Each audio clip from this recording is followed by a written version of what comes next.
Overloading એક ટાઈપની technique છે.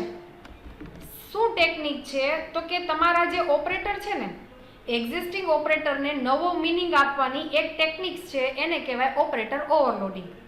ઓપરેટર ઓવરલોડિંગમાં કયા કયા ઓપરેટરનું ઓવરલોડિંગ નહીં થાય, બાકી બધા આના સિવાયના જે છે ને એ બધાનું ઓપરેટર ઓવરલોડિંગ પોસિબલ છે, પણ આ ચાર છે ને એ ચારનું ઓપરેટર ઓવરલોડિંગ પોસિબલ નથી. તો એ લિસ્ટ આપણે લાસ્ટ ટાઈમ જોયું હતું. પહેલું હતું ક્લાસ મેમ્બર એક્સેસ ઓપરેટર, બીજું છે સ્કોપ રિઝોલ્યુશન ઓપરેટર, ત્રીજું છે સાઇઝ ઓફ ઓપરેટર અને ચોથું છે એ છે કન્ડિશનલ ઓપરેટર. તો આ એવા ટાઈપના ઓપરેટર છે કે જેનું ઓવરલોડિંગ નથી થાય. બાકી બધા ઓપરેટર છે એનું ઓવરલોડિંગ થશે. તો ઓપરેટર ઓવરલોડિંગ એટલે એક ટાઈપની ટેકનિક છે કે જેમાં તમારા ઓપરેટર છે ને, એક્ઝિસ્ટિંગ ઓપરેટર, એને એક નવો મિનિંગ આપવો, એક બીજું સ્પેશિયલ મિનિંગ આપવાની એક ટેકનિક છે, એને કહેવાશે ઓપરેટર ઓવરલોડિંગ. લાસ્ટ ટાઈમ મેં છે ને એ ડિસ્કસ કર્યું હતું કે ઓપરેટર ઓવરલોડિંગમાં દાખલા તરીકે મલ્ટિપ્લિકેશન છે એની હાયર પ્રિસિડન્સ છે કમ્પેર ટુ એડિશન. તો એ પ્રિસિડન્સમાં તમે ચેન્જીસ ન કરી શકો. પહેલાં મલ્ટિપ્લિકેશન એક્ઝિક્યુટ થાય અને પછી એડિશન થાય, એ વસ્તુમાં તમે ફેરફાર કરી શકશો નહીં. કઈ રીતે ઓપરેટર ઓવરલોડિંગ થશે, એનું ફંક્શન છે, એની સિન્ટેક્સ આપણે લાસ્ટ ટાઈમ જોઈ હતી. રિટર્ન ટાઈપ, ઓપરેટર, પછી તમારો ઓપી. ઓપી એટલે તમારે જે ઓપરેટરનું ઓવરલોડિંગ કરવું છે એ, પછી આર્ગ્યુમેન્ટ લિસ્ટ. હવે ઓપરેટર ઓવરલોડિંગ છે ને એ બે રીતે પોસિબલ છે. એક તો તમે મેમ્બર ફંક્શનની મદદથી, તમારા ક્લાસના મેમ્બર ફંક્શનની મદદથી ઓપરેટરનું ઓવરલોડિંગ કરો તો એ એક, અને બીજી છે ફ્રેન્ડ ફંક્શનથી. ઓપરેટર ઓવરલોડિંગ બે રીતે થશે, એક મેમ્બર ફંક્શનથી અને બીજું છે એ ફ્રેન્ડ ફંક્શનથી. હવે ઓપરેટર ઓવરલોડિંગમાં આપણે બે ઓપરેટરનું ઓવરલોડિંગ કરવાનું છે, યુનરી ટાઈપના અને બાઇનરી ટાઈપના. તો આના પછી છે ને આપણે ઓટોમેટિક 4 પોઈન્ટ જોવાના છે. પહેલો પોઈન્ટ કયો હશે? તો કે ઓપરેટર ઓવરલોડિંગ કરો, યુનરી ઓપરેટરનું ઓવરલોડિંગ કરો મેમ્બર ફંક્શનથી, યુનરી ઓપરેટરનું ઓવરલોડિંગ કરો ફ્રેન્ડ ફંક્શનથી. પછીના પોઈન્ટ કયા હશે? તો કે બાઇનરી ઓપરેટરનું ઓવરલોડિંગ કરો મેમ્બર ફંક્શનથી, બાઇનરી ઓપરેટરનું ઓવરલોડિંગ કરો ફ્રેન્ડ ફંક્શનથી. તો આના પછી આપણે 4 પોઈન્ટ છે એ 4 પોઈન્ટ જોવાના છે. આ નેક્સ્ટ પોઈન્ટ છે ને એમાં બીજું એ ડિસ્કશન હતું કે કઈ કઈ આર્ગ્યુમેન્ટ હશે, કેટલી આર્ગ્યુમેન્ટ છે, એ આર્ગ્યુમેન્ટનું પણ આપણે લાસ્ટ ટાઈમ ડિસ્કશન થઈ ગયું હતું.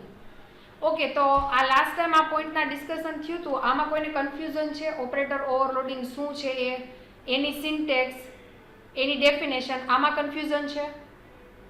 પછીનો જે પોઈન્ટ છે એ પોઈન્ટ જોઈએ. ઓવરલોડિંગ કરવાનું છે યુનરી ઓપરેટરનું. યુનરી ઓપરેટરનું ઓવરલોડિંગ કરવાનું છે પણ મેમ્બર ફંક્શનથી. એના પછીનો પોઈન્ટ છે ઓવરલોડિંગ પાછું યુનરી ઓપરેટરનું જ કરવાનું છે પણ ફ્રેન્ડ ફંક્શનથી. આપણે આજે બે પોઈન્ટ જોવાના છે. યુનરી ઓપરેટરનું ઓવરલોડિંગ જોવાનું છે એક મેમ્બર ફંક્શનથી અને બીજું છે ફ્રેન્ડ ફંક્શનથી. આપણે ઓપરેટરનું ઓવરલોડિંગ બે રીતે કરી શકીએ, મેમ્બર ફંક્શનથી નહીં થાય અને ફ્રેન્ડ ફંક્શનથી પણ થાય. In unary operator there is a no only in unary operator there is only one operator and one operand. Last time છે ને મેં કોઈ ગર્લને પૂછ્યું હતું, એણે આન્સર આપ્યો હતો કે યુનરી ઓપરેટર એટલે શું? તો કે યુનરી ઓપરેટર એટલે એ ઓપરેટરમાં એક ઓપરેટર હશે અને એક ઓપરાન્ડ હશે, એને કહેવાય યુનરી ઓપરેટર. સેમ વસ્તુ બાઇનરી ઓપરેટરમાં શું હોય? તો કે બાઇનરી ઓપરેટરમાં બે ઓપરાન્ડ અને એક ઓપરેટર હોય, એને કહેવાય બાઇનરી ઓપરેટર. હવે અહીંયા એક એક્ઝામ્પલ લીધું છે માઇનસ ઓપરેટરનું. In minus operation when we place minus before any operand then sign of that operand will be changed. હવે અહીંયા છે ને એક કન્સેપ્ટ આપ્યો છે. માઇનસ ઓપરેટર છે ને એ માઇનસ ઓપરેટરની કોઈ પણ ઓપરાન્ડની આગળ તમે માઇનસ લગાવી દો ને તો એ ઓપરાન્ડની વેલ્યુ છે ને એની વેલ્યુ ચેન્જ થઈ જશે. We can apply this unary minus operation to a object by using operator overloading. Generally minus operator છે ને એ માઇનસ ઓપરેટર શું વર્ક કરે? તો કે કોઈ પણ ઓપરાન્ડની આગળ માઇનસ ઓપરેટર લગાવી દો ને તો એની સાઇન ચેન્જ થઈ જાય. તો એ આપણે નોર્મલ વેરિયેબલ માટે કર્યું જ છે. હવે આપણે શું કરશું? તો કે હવે આપણે આ વસ્તુ ઓવરલોડિંગથી કરશું. માઇનસ ઓપરેટરનું ઓવરલોડિંગ કરશું ઓબ્જેક્ટની મદદથી. We can apply this unary minus operator to object by using operator overloading. અત્યાર સુધી આપણે જે નોર્મલ કર્યું હતું એ વસ્તુ હવે આપણે ઓબ્જેક્ટ સાથે કરશું. તો એ સિમ્પલ શું થયું તો કે માઇનસ ઓપરેટરનું ઓવરલોડિંગ થયું. માઇનસ ઓપરેટરનું અત્યાર સુધી આપણે યુઝ કરતા હતા એ નોર્મલી 10, 20, 30ની આગળ માઇનસ ઓપરેટર લગાવ્યો હતો. પણ આ કન્સેપ્ટ છે એ કન્સેપ્ટમાં તમે માઇનસ ઓપરેટર લગાવશો પણ કોની આગળ તો કે તમે એક ક્લાસના ઓબ્જેક્ટની આગળ માઇનસ ઓપરેટર લગાવશો. We can implement this by using friend function or member function. હવે માઇનસ ઓપરેટરનું ઓવરલોડિંગ છે એ તમે ફ્રેન્ડ ફંક્શનથી નહીં કરો અને મેમ્બર ફંક્શનથી પણ પોસિબલ છે. પણ અહીંયા આપણે છે ને શું કરશું તો કે અહીંયા આપણે મેમ્બર ફંક્શનનો યુઝ કરશું. નીચે એક એક્ઝામ્પલ છે, એમાં એક ક્લાસ છે એનું નામ છે માઇનસ. એની અંદર 3 ડેટા મેમ્બર છે A, B અને C. ઓકે, હવે શું કરશું તો કે we are changing the sign of this data member by using overloaded minus operator. હવે આ A, B અને C છે ને ડેટા મેમ્બર એની આપણે શું કરશું તો કે સાઇન ચેન્જ કરશું. પણ કોની મદદથી તો કે આપણે ઓવરલોડિંગની મદદથી કરશું. માઇનસ ઓપરેટરનું ઓવરલોડિંગ કરશું. જોઈએ આપણે એક્ઝામ્પલ બતાવું. ક્લાસ માઇનસ, હવે માઇનસ છે એ માઇનસ મારા ક્લાસનું નામ છે, ક્લાસ મારો કીવર્ડ છે. આ ક્લાસની અંદર 3 મેમ્બર છે અને 3 એના ફંક્શન છે. 3 મેમ્બર છે કયા કયા તો કે ABC અને 3 ફંક્શન છે રીડ, પ્રિન્ટ અને ઓપરેટર, માઇનસ. આ 3 એના ફંક્શન છે. તો આપણે જોઈએ માઇનસ ઓપરેટરનું ઓવરલોડિંગ કરવું છે એટલે જો વોઇડ રિટર્ન ટાઈપ, પછી ઓપરેટર છે એ ઓપરેટર અને માઇનસ છે તમારે કયા ઓપરેટરનું ઓવરલોડિંગ કરવું છે એ ઓપરેટર, એટલે સિન્ટેક્સમાં ત્યાં ઓપી હતું અને પછી તમારા એમનેમ બ્રેકેટ. ઇનકેસ તમારે અહીંયા જ બોડી લખવી હોય તોય ચાલે, ક્લાસની બહાર તમે તમારા ફંક્શનની બોડી લખો તોય ચાલે, બે વસ્તુ સરખી છે. મેં શું કર્યું તો કે અહીંયા મેં જસ્ટ મારું ડિક્લેરેશન કર્યું છે. આ ત્રીજું જે ફંક્શન છે એ કયું છે તો કે યુનરી ઓપરેટરનું ઓવરલોડિંગ છે. યુનરી માઇનસ ઓપરેટર છે એનું ઓવરલોડિંગ છે આ લાસ્ટ જે છે ને એ. તો મેં શું કર્યું, મારા ક્લાસની બહાર મેં મારી રીડ મેથડની બોડી લખી છે. ક્લાસની બહાર તમારે મેથડની બોડી લખવી હોય તો સ્કોપ રિઝોલ્યુશન ઓપરેટરનો યુઝ કરવાનો. પહેલાં તમારા ફંક્શન છે એ ફંક્શનની રિટર્ન ટાઈપ, તમારા ક્લાસનું નામ, સ્કોપ રિઝોલ્યુશન ઓપરેટર અને પછી તમારા ફંક્શનનું નામ. એટલે કમ્પાઇલરને શું ખ્યાલ આવશે તો કે રીડ છે એ રીડ એક મેથડ છે, એક ફંક્શન છે, એની રિટર્ન ટાઈપ વોઇડ છે અને એનું આર્ગ્યુમેન્ટ લિસ્ટ કાંઈ નથી. પછી શું ઇન્ફોર્મેશન આવશે તો કે રીડ છે ને એ રીડ કયા ક્લાસની ફંક્શન છે તો કે રીડ છે એ માઇનસ ક્લાસનું ફંક્શન છે. રીડમાં મેં શું કરાવ્યું છે તો કે યુઝર પાસેથી 3 વેલ્યુ એન્ટર કરવાનું કામ કર્યું છે. રીડમાં મારા કયા ડેટા સ્ટોર થશે તો કે યુઝરે જે 10, 20 કે 30 કોઈ પણ વેલ્યુ આપી છે એ વેલ્યુ A, B અને C માં હું સ્ટોર કરાવીશ. નેક્સ્ટ છે પ્રિન્ટ. પ્રિન્ટ મેથડ છે, પ્રિન્ટ ફંક્શન છે, એમાં હું શું કરાવીશ તો કે યુઝરે જે વેલ્યુ એન્ટર કરાવેલી છે એ વેલ્યુને હું પ્રિન્ટ કરાવીશ સી આઉટની મદદથી. ઓકે, હવે જો મારા મેમ્બર ઓપરેટર છે ને એની બોડી છે વોઇડ માઇનસ તમારો સ્કોપ રિઝોલ્યુશન ઓપરેટર, પછી તમારો આ ઓપરેટર અને પછી તમારું જે ઓપી છે એ ઓપી. ઓપીમાં તો આપણે માઇનસ ઓપરેટરનું ઓવરલોડિંગ કરવું છે એટલે ત્યાં આપ્યું છે માઇનસ. નેક્સ્ટ હવે હું શું કરીશ તો કે એ છે ને એની આગળ હું માઇનસ સાઇન લગાવી દઉં છું. એટલે 10 હોય એ 10 પોઝિટિવ હશે તો તમને નેગેટિવ રિઝલ્ટ આવશે, -10 આવશે. એ 10 જે વેલ્યુ છે એ વેલ્યુ જો પાછી શેમાં સ્ટોર કરાવું છું તો કે એના એ વેરિયેબલમાં સ્ટોર કરાવી દઉં છું. આ વેલ્યુ હું બીજા કોઈ એમાં નથી સ્ટોર કરાવતી. જે ઓબ્જેક્ટની મદદથી જે તમારો આ ક્લાસ કોલ થયો છે ને એ ઓબ્જેક્ટનો A, B અને C છે ને એની જ વેલ્યુ હું ચેન્જ કરું છું અને એમાં જ હું ફરીથી A અને B અને C સ્ટોર કરાવું છું. એટલે જે ઓબ્જેક્ટની મદદથી મેં આ ફંક્શન કોલ કરાવેલું હશે એ ઓબ્જેક્ટના A, B અને C આપણે આગળ ભણી ગયા છીએ કે દરેક ઓબ્જેક્ટ માટે અલગ અલગ મેમ્બર હોય છે. દાખલા તરીકે ઓબ્જેક્ટ 10 ક્રિએટ કરો છો તો એ 10 માટે A, B અને C ની વેલ્યુ અલગ અલગ હશે, અલગ અલગ મેમરી એલોકેટ થયેલી હશે. પણ ફંક્શન છે એ ફંક્શન કેવા હશે તો કે ફંક્શન બધા માટે કોમન હશે. 10 ઓબ્જેક્ટ છે એ આ કોમન ફંક્શનનો યુઝ કરશે. ઓકે, જોઈએ આપણે ફંક્શન કઈ રીતે કોલ કરવું. તો પહેલાં મેં મારો માઇનસ ક્લાસનો ઓબ્જેક્ટ ક્રિએટ કર્યો એમ. CLR SCR પછી મેં શું કર્યું તો કે m ડોટ રીડ કરાવ્યું છે. m ડોટ રીડમાં શું છે તો કે જો m ડોટ રીડમાં આવો કોઈ કોડ છે એટલે તમારું આઉટપુટ આવું આવશે, enter the value of 3 number. 3 number છે એ નંબરની વેલ્યુ એન્ટર કરાવો. યુઝરે એન્ટર કરાવ્યા 10, 20 અને 30. તો આ a ની વેલ્યુ 10, b ની વેલ્યુ 20 અને c ની વેલ્યુ 30. 10, 20, 30 છે એ ABCમાં સ્ટોર થશે. નેક્સ્ટ શું છે તો કે હવે મેં પ્રિન્ટ કરાવ્યો છે. તમે બિફોર તમારી જે ઓલું ઓપરેટર કોલ કરાવો છો એ કોલ કરાવ્યા પહેલાં હું પ્રિન્ટ મેથડ કોલ કરાવું છું. આ શું કામ કરાવ્યું તો કે તમને છે ને ખ્યાલ આવે કે કઈ જગ્યાએ ચેન્જીસ થશે, એ કેવા ટાઈપનો આઉટપુટમાં ફેરફાર થાય છે ને એ બતાવવા માટે પહેલાં શું કર્યું તો કે પહેલાં તમને પ્રિન્ટ મેથડ કોલ કરાવી દીધી છે. તો પ્રિન્ટ મેથડમાં શું છે તો કે પ્રિન્ટ મેથડમાં ABCની વેલ્યુ છે એ વેલ્યુ પ્રિન્ટ કરાવો. પણ કયા ABCની તો કે આ m છે ને એ mના ABCની. તો m શું છે તો કે m છે એ તમારા માઇનસ ક્લાસનો ઓબ્જેક્ટ જ છે.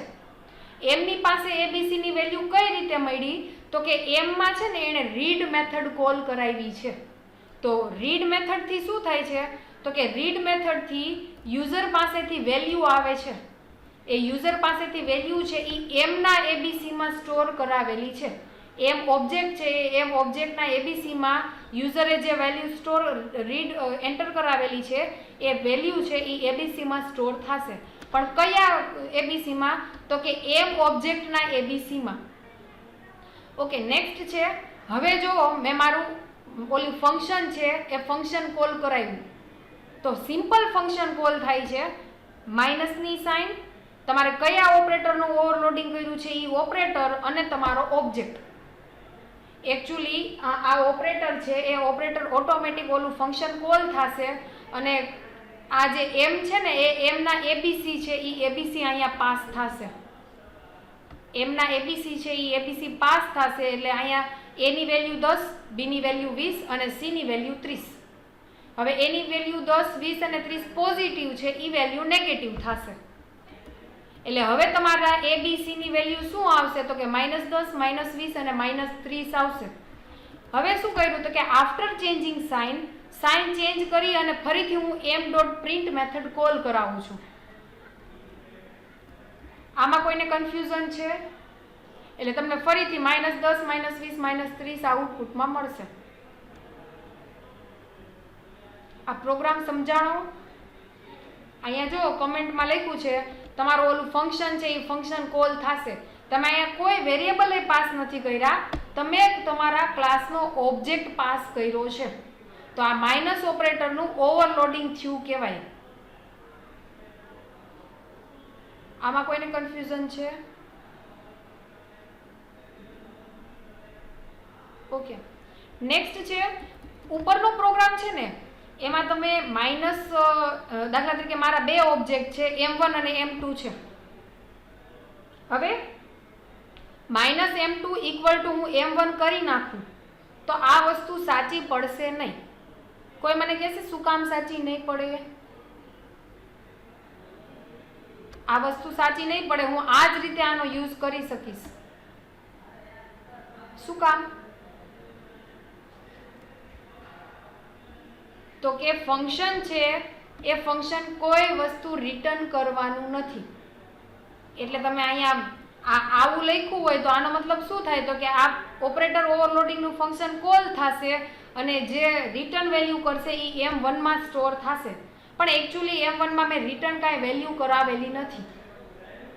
તમારું ફંક્શનમાં રિટર્ન વેલ્યુ નથી કરતી એટલે તમારું ફંક્શન છે એ ઓટોમેટિક આવા ટાઈપે આવી રીતે જ કોલ થશે. ઓકે, આઈ હોપ આમાં કોઈને કન્ફ્યુઝન નથી. યુનરી ઓપરેટરનું ઓવરલોડિંગમાં કન્ફ્યુઝન છે કોઈને મેમ્બર ફંક્શનથી?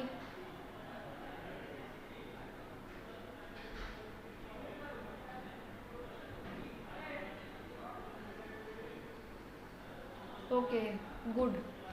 નેક્સ્ટ છે યુનરી ઓપરેટરનું જ ઓવરલોડિંગ કરવાનું છે પણ ફ્રેન્ડ ફંક્શનથી. યુનરી ઓપરેટરનું જ ઓવરલોડિંગ કરવાનું છે પણ friend ફંક્શનથી. In unary operator there is only one operator and one operand. Unary operator તમે ભણો છો તો યુનરી ઓપરેટરમાં એક જ ઓપરાન્ડ અને એક જ ઓપરેટર હશે. In minus operation when we place minus before any operand then sign of that operand will be changed. જ્યારે તમે માઇનસ ઓપરેટર છે એ ઓપરેટર તમે કોઈ ઓપરાન્ડની આગળ લગાવી દો તો એ ઓપરાન્ડની સાઇન છે એ સાઇન ચેન્જ થશે. We can apply this unary minus operator. હવે આ માઇનસ ઓપરેટરને તમે અપ્લાય કરી શકો બે રીતે. કઈ રીતે? તો કે એક મેમ્બર ફંક્શનથી અને બીજું છે એ છે ફ્રેન્ડ ફંક્શનથી. આ સેમ પેરેગ્રાફ આપણે આગલા પોઈન્ટમાં આવી ગયો છે. માઇનસ ઓપરેટરનું તમે ઓવરલોડિંગ કરી શકો બે રીતે, ફ્રેન્ડ ફંક્શનથી અને મેમ્બર ફંક્શનથી. નેક્સ્ટ છે here we have overloading unary operator. હવે અહીંયા એક યુનરી ઓપરેટરનું ઓવરલોડિંગ કર્યું છે. એક એક્ઝામ્પલ આપેલું છે. એ ક્લાસનું નામ છે યુનરી ફ્રેન્ડ. ક્લાસનું નામ આપેલું છે યુનરી ફ્રેન્ડ. એની અંદર 3 ડેટા મેમ્બર છે એ, બી અને સી. હવે શું કરશું તો કે we are changing the sign of this data member by using overloading minus operator. હવે આપણે શું કરશું તો કે આ ત્રણેય મેમ્બર છે ને એ ત્રણ મેમ્બરની સાઇન ચેન્જ કરવાની છે. તો ત્રણ મેમ્બરની સાઇન ચેન્જ કરવા માટે આપણે ઓપરેટર ઓવરલોડિંગનો યુઝ કરશું. કયો ઓપરેટર ઓવરલોડિંગ? તો કે માઇનસ ઓપરેટરના ઓવરલોડિંગનો પ્રોગ્રામ કરશું. તો જોઈએ આપણે એક્ઝામ્પલ. ક્લાસનું નામ છે એ છે યુનરી ફ્રેન્ડ. યુનરી ફ્રેન્ડ જ આપવું જરૂરી નથી, તમે કોઈ પણ ક્લાસનું નામ આપી શકો. નેક્સ્ટ મેં શું કર્યું તો કે મેં integer A B C declare કર્યા અને એની વેલ્યુ આપી દીધી છે 10, 20 અને 30. પબ્લિક સેક્શનમાં એક મેથડ છે ગેટ વેલ્યુ અને બીજી છે સો. બે મેથડ છે, બે ફંક્શન છે, એની બોડી મેં આ રીતે લખી લીધી છે. ઇન કેસ તમારે આ રીતે લખવી હોય તો પણ ચાલે. પહેલાં તમે ડિક્લેરેશન કરો અને ક્લાસની બહાર ફંક્શનની બોડી લખો તોય ચાલે. મેં સિમ્પલી આ રીતે લખી લીધી છે. ગેટ વેલ્યુ એમાં શું કર્યું તો કે યુઝર પાસેથી વેલ્યુ ગેટ કરાવેલી છે. સોરી, યુઝરને વેલ્યુ પ્રિન્ટ કરાવેલી છે. ઓકે, આ એકચ્યુઅલી બે વસ્તુ સરખી જ થઈ છે. આ સો અને ગેટ બે સરખું જ છે એટલે બેમાંથી એક લખશો તો ચાલશે. ગેટ વેલ્યુ છે ને એમાં મેં યુઝરને પ્રિન્ટ કરાવ્યું છે સી આઉટથી. એની નીચે સો મેથડ છે. સોમાં એ જ વસ્તુ છે. ઓકે, નેક્સ્ટ છે મેં મારું જે ઓપરેટર છે ને એનું ઓવરલોડિંગ માટે ફંક્શન બનાવેલું છે. પણ કેવા ટાઈપનું છે તો કે ફ્રેન્ડ ફંક્શન છે. આ મેમ્બર ફંક્શન નથી, આ ફ્રેન્ડ ફંક્શન છે. તો આપણે ફ્રેન્ડ ફંક્શન જોયું ત્યારે આપણે સ્ટડી કર્યું હતું કે ફ્રેન્ડ ફંક્શનમાં આર્ગ્યુમેન્ટ તરીકે એઝ એ ક્લાસનો ઓબ્જેક્ટ જ હશે. ફ્રેન્ડ ફંક્શનમાં આર્ગ્યુમેન્ટ તરીકે એઝ એ ક્લાસનો ઓબ્જેક્ટ જ હશે. તો કે વોઇડ, આ વોઇડ છે એ ફંક્શનની રિટર્ન ટાઈપ છે. ફ્રેન્ડ કીવર્ડ છે. આ ઓપરેટર અને કયા ઓપરેટરનું ઓવરલોડિંગ કરવું છે તો કે માઇનસ ઓપરેટરનું ઓવરલોડિંગ કરવું છે. માઇનસ ઓપરેટરનું ઓવરલોડિંગ કરવું છે. એમાં મેં મારા ક્લાસનો ઓબ્જેક્ટ જ પાસ કરેલો છે યુનરી ફ્રેન્ડ અને એમાં પાસ કર્યું છે એક્સ. હવે તો કે મારા ફંક્શનની બોડી લખી છે, મારા ફ્રેન્ડ ફંક્શનની બોડી લખી છે. ફ્રેન્ડ ફંક્શનના ડિક્લેરેશન ટાઈમે જ તમારે ફ્રેન્ડ કીવર્ડનો યુઝ કરવાનો છે. ફ્રેન્ડ ફંક્શનની બોડીમાં કે તમારા ફ્રેન્ડ ફંક્શનની જે ડેફિનેશન લખો છો, ફ્રેન્ડ ફંક્શનની બોડી લખો છો એમાં તમે ફ્રેન્ડ કીવર્ડનો યુઝ નહીં કરવાનો થાય. તો એ સેમ વસ્તુ મેં રૂલ્સ ફોલો કર્યો છે. મારું જે ડિક્લેરેશન છે એ ડિક્લેરેશન કર્યું છે. નેક્સ્ટ મેં શું કર્યું તો કે આ એક્સનો જે તમે જે યુઝરની જે વેલ્યુ છે, જે ઓબ્જેક્ટ પાસ કર્યો છે એ ઓબ્જેક્ટનો એ, ઓબ્જેક્ટનો બી, ઓબ્જેક્ટનો સી. એટલે મારો એક્સનો એ, એક્સનો બી અને એક્સનો સી આ ત્રણેય મેમ્બર છે એ મેમ્બરની આગળ મેં માઇનસ છે એ માઇનસ સાઇન લગાવી દીધી છે. હવે એ વેલ્યુમાં જે ચેન્જીસ થાય એ આન્સર મેં મારા ફરીથી એના એ ઓબ્જેક્ટમાં સ્ટોર કરાવેલો છે. આ જે એક્સ છે એ એક્સનો એ બી સીમાં હું ચેન્જ કરું છું. એ આન્સર છે એ આન્સર ફરીથી હું મારા એ બી સીમાં જ સ્ટોર કરાવું છું. જોઈએ આપણે ઇન્ટીજર મેઇન. એમાં મેં મારો એક ક્લાસનો ઓબ્જેક્ટ ક્રિએટ કર્યો છે x1. હવે x1 છે ને એ x1માં મેં ગેટ વેલ્યુ નામનું ફંક્શન કોલ કરાવેલું છે.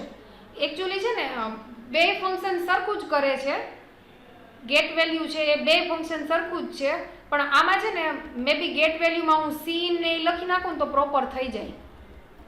ગેટ વેલ્યુમાં મેં આ યુઝર પાસેથી વેલ્યુ હું ગેટ કરાવી લઉં ને એ કોડ અહીંયા લખી નાખું તો ચાલે. એટલે 100માં તો આપણે પ્રિન્ટ કરાવીએ જ છીએ. એટલે ગેટ વેલ્યુમાં શું કરવાનું તો કે આપણે આમાં વેલ્યુ એ ગેટ કરાવી દઈએ યુઝર પાસેથી. એટલે સી ઇન અને સી આઉટનો યુઝ કરીએ. આમાં કેવી રીતે કર્યું હતું એ કહું છું. આ ટાઈપનું રીડ વાળું.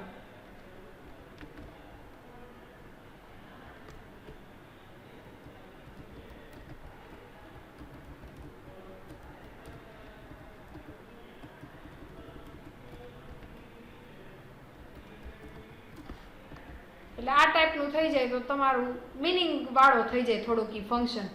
તો કે ગેટ વેલ્યુમાં મેં શું કરાવ્યું તો કે ગેટ વેલ્યુમાં યુઝર પાસેથી વેલ્યુ ગેટ કરાવી છે.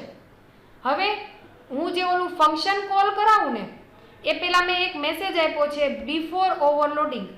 ઓવરલોડિંગ કર્યા પહેલાંની કઈ વેલ્યુ છે તો એ વેલ્યુ પ્રિન્ટ કરાવવા માટે x.show મેથડ કોલ કરાવી છે. એટલે એક્સની જે વેલ્યુ છે એ યુઝર પાસેથી લેવા માટે મેં ગેટ વેલ્યુ ફંક્શન લીધું. એમાં શું કર્યું તો કે ABCની 10 20 30 વેલ્યુ છે એ વેલ્યુ મેં સ્ટોર કરાવી. હવે અહીંયા તમે નો આપો તો ચાલશે. તો યુઝરની વેલ્યુ છે એ વેલ્યુ મેં A B અને C માં સ્ટોર કરાવેલી છે. એ ABC કોના તો કે ABC છે એ તમારા આ જે ઓબ્જેક્ટ છે x1 એના જ ABC. x1 ના જ ABC છે એની વેલ્યુ મેં સ્ટોર કરાવી. હવે હું એ વેલ્યુ પ્રિન્ટ કરાવું છું. તો અહીંયા શો મેથડમાં શું છે તો કે શો મેથડમાં તમારે ABC પ્રિન્ટ કરાવવાના છે. તો આપણને ક્વેશ્ચન થાય ABC કોના તો કે ABC છે એ જે તમે આ મેથડ કોલ કરાવો છો ફંક્શન એ ફંક્શનનો જે ઓબ્જેક્ટ છે એ ઓબ્જેક્ટના ABC. તો મારા કેસમાં મારો ઓબ્જેક્ટ x1 છે તો એ x1 ના ABC ને પ્રિન્ટ કરાવો. તો x1 ના ABC કયા આવશે તો કે સપોઝ કે યુઝરે એન્ટર કરાવેલા છે 10 20 અને 30. તો 10 અને 20 અને 30 છે એ પ્રિન્ટ થશે. હવે શું કર્યું તો કે આફ્ટર ઓવરલોડિંગ હવે હું ઓવરલોડિંગ કરું છું તો મારા ઓબ્જેક્ટનું નામ અને આગળ માઇનસ સાઇન એટલે મારો ઓટોમેટિક ઓલું ઓવરલોડિંગ વાળું ફંક્શન છે એ ફંક્શન કોલ થશે. એટલે આ ફંક્શનમાં મેં શું કર્યું તો કે x.a x.b x.c. તો અહીંયા x.a x.b x.c એટલે કયા x તો કે આ x1 છે ને એક x1 ના ABC છે એ અહીંયા પાસ થશે. તો ઓટોમેટિક 10 20 30 છે એ અહીંયા એને મળશે. તો 10 20 30માં કોઈ ચેન્જીસ થશે એ ચેન્જીસ થાય એ પાછા સ્ટોર શેમાં થશે તો કે ફરીથી પાછા x માં જ સ્ટોર થશે. તો મારા કેસમાં ઇન્ટીજર મેઇનમાં મેં આ ફંક્શન કોની મદદથી કોલ કરાવેલું છે તો કે x1 ની મદદથી કોલ કરાવેલું છે. એટલે ઓટોમેટિક આ x1 છે એ x1 ના ABC અહીંયા x માં જશે અને એ ચેન્જીસ છે એ ચેન્જીસ ફરીથી x માં સ્ટોર કરાવેલો છે. એટલે મારા કેસમાં એ ચેન્જીસ મારો x1 માં જ ચેન્જીસ સ્ટોર થશે. લાસ્ટમાં મેં શું કર્યું તો કે x1.show ચેન્જીસ કરી અને મેં મારી શો મેથડ કોલ કરાવેલી છે. તો કે દાખલા તરીકે આઉટપુટ આવા ટાઈપનું આવશે તો કે બિફોર ચેન્જિંગ કર્યા વગર 10 20 30 મેં પ્રિન્ટ કરાવ્યા છે. આફ્ટર ચેન્જિંગ -10 -20 અને -30 એઝ એ આઉટપુટ તમને મળશે. આમાં કોઈને પ્રોબ્લેમ છે? ઓલો ચેન્જીસ કર્યો છે એટલે મારે આ વસ્તુ અહીંયા લખવી પડશે.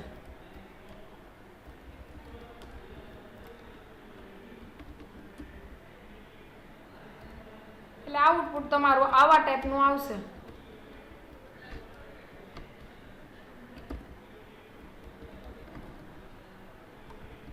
વેલ્યુ A B અને C ની અને વેલ્યુ છે એ વેલ્યુ હું એન્ટર કરાવું છું 10 20 અને 30.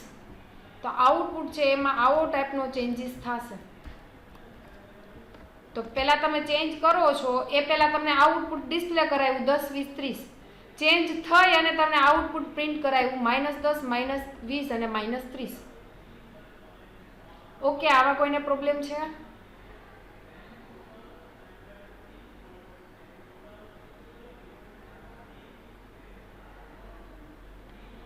નેક્સ્ટ પોઈન્ટ શું કીધો છે તો કે તમે અહીંયા આર્ગ્યુમેન્ટમાં રેફરન્સ પાસ કરાવેલો છે ઓબ્જેક્ટનો. આઈ હોપ આમાં કોઈને પ્રોબ્લેમ નથી. હવે ફ્રેન્ડ ફંક્શન છે એ ફ્રેન્ડ ફંક્શનમાં મેં મારો રેફરન્સ પાસ કરાવેલો છે, કેમ કે ફ્રેન્ડ ફંક્શનમાં આર્ગ્યુમેન્ટ તરીકે ક્લાસનો ઓબ્જેક્ટ જ એઝ એ રેફરન્સ એનો એક્સેપ્ટ કરે છે.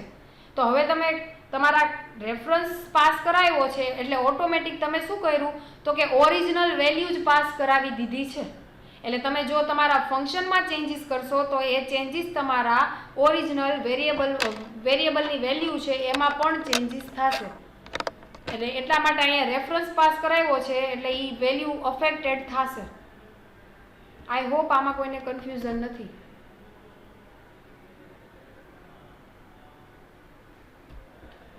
લાસ્ટ પોઈન્ટ એ જ કીધો છે. તો આજે આપણે 2 પોઈન્ટ જોયા, unary operator overloading using member function, unary operator overloading using friend function. આજના પોઈન્ટમાં કોઈને પ્રોબ્લેમ છે?